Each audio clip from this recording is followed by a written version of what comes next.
कि जिन लोगों को आज अयोध्या का ये विकास अच्छा नहीं लगता तो उन्होंने सोशल मीडिया हैंडल का दुरुपयोग करके दुष्प्रचार करना प्रारंभ कर दिया।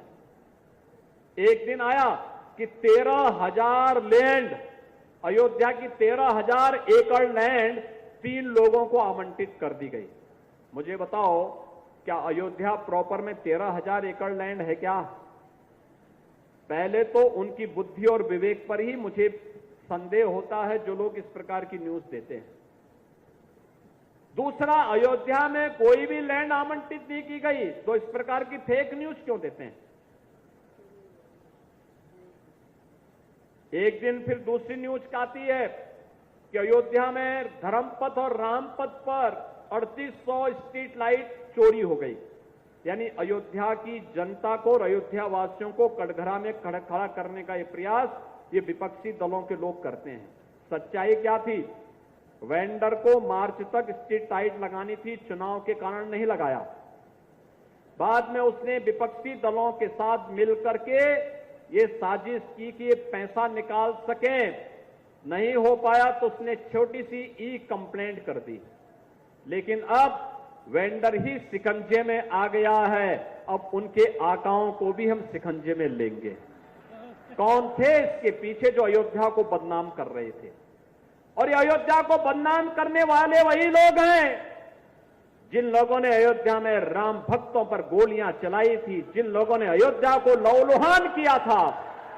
ये वही लोग हैं जो लोग बड़ी बेशर्मी के साथ एक डॉक्टर के साथ, एक महिला डॉक्टर के साथ हुई हैवानियत पर बेशर्मी के साथ उन जल्लादों का समर्थन करते हुए दिखाई दे रहे हैं।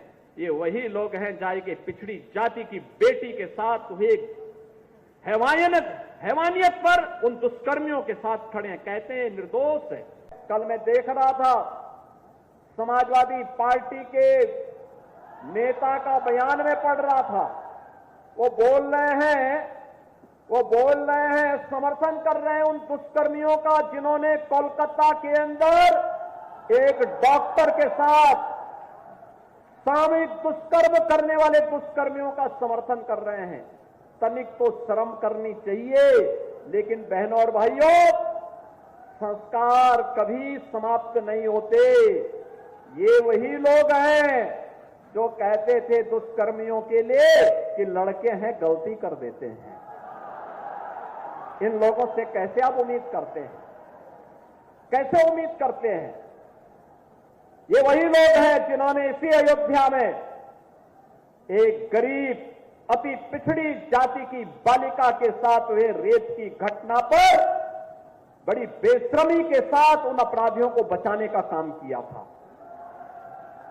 और आप बताइए, ऐसे दुष्कर्मियों के खिलाफ कार्रवाई होनी चाहिए कि नहीं होनी चाहिए? कार्रवाई होनी चाहिए कि नहीं होनी चाहिए? अरे बेटी तो बेटी है, उस बेटी को सुरक्षा मिलना चाहिए कि नहीं मिलना चाहिए? और यहां पर भी हमने कार्रवाई की और इनके एक नेता कन्नौज में भी वैसे पकड़े गए, जैसे लगता है पार्टी का चरित्र ही ऐसा हो गया इनके।